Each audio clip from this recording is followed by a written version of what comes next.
Majong hapon, majong gabi, majong buntag, majong udto kanindong tanan mga igsoon ko diha ni Kristo. Ani ana sab ako karon aron pag padayag sa mga pulong sa Ginoo ngadto sa mga kaigsuonan nga wa maka hibaw kuwang pagkahibaw. Busa pa sa dili pa o kinisugdan sa mubo mga pagampo sa ngalan sa Mahal sa Anak ug sa Espiritu Santo. Amen.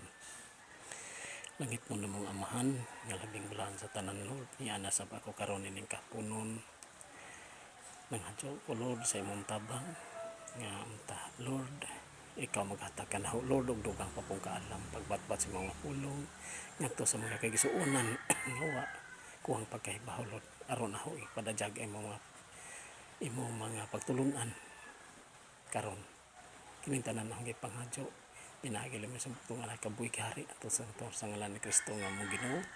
Amen. Sa ngalan sa Mahal sa Anak ug sa Espiritu Santo. Amen. Possible na ho, mga igsoon ko diyan ni Kristo, maadjong hapon ug maadjong buntag, maadjong udto, maadjong gabi kaniyong tanan tibuok kalibutan.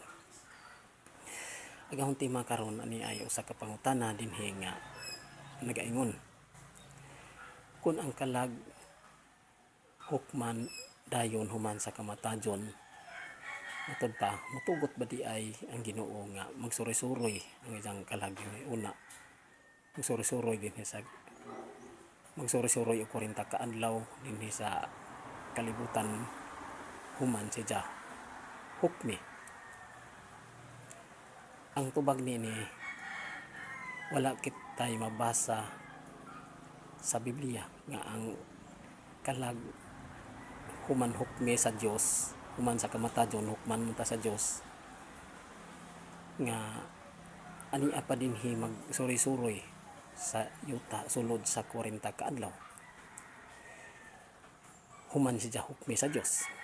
Kung pananglit adunay kalag sa minatay nga human siya hukmi sa Ginoo nga mibalik dinhi sa kalibutan kana ubos na sa iyang pagtugot sama pananglit nga si Jesus iyang gidala ang iyang mga tinun-an si San Pedro, Juan ug Santiago dito sa bukid sa Tabor ug dito nausab ang iyang panagway.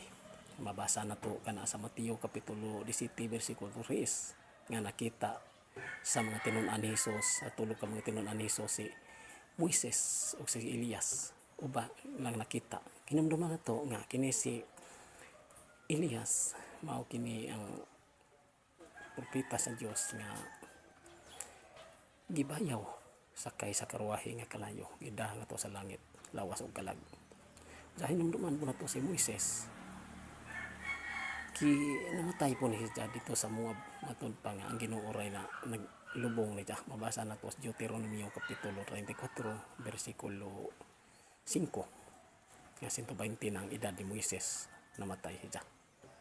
Basa na to sa Deuteronomio 34 city. Og balikon na ho kato si propeta Elias mabasa na to kana sa ikaduhang basahon sa mga hari uluhan 2 tudling 11 nga to 12 nga katong hinumduman na to nga nagpakita dito sa mga tinun-an makita nila si Elias o si Moises sa balikon ho sa tulo ka mga tinun-an ni Jesus nga dito sa bukid sa Tabor katong pagkausap sa panagway ni Jesus nga gitawag og transfiguration. Mao na nga wa may di mahimo sa Ginoo og pananglit og na mangalikalag nga mibalik human ay sa hukmi sa Dios kana ubos na sa iyang pagtugot kay wa may di mahimo ni Diya. Mao na diha ang tubag diha sa nindot nga pangutana. Amen.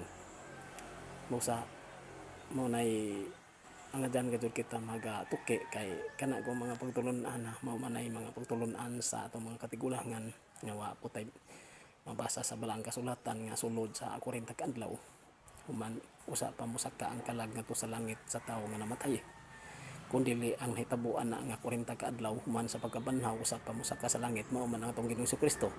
Mabasa na to kana sa Buhat kapitulo 1 bersikulo 2 katos 3 og pinagi lamang sa tawo nga namatay nga ordinaryong tawo nga dili sama sa atong Ginoo, wa gadto tay mabasa na sa balang kasulatan.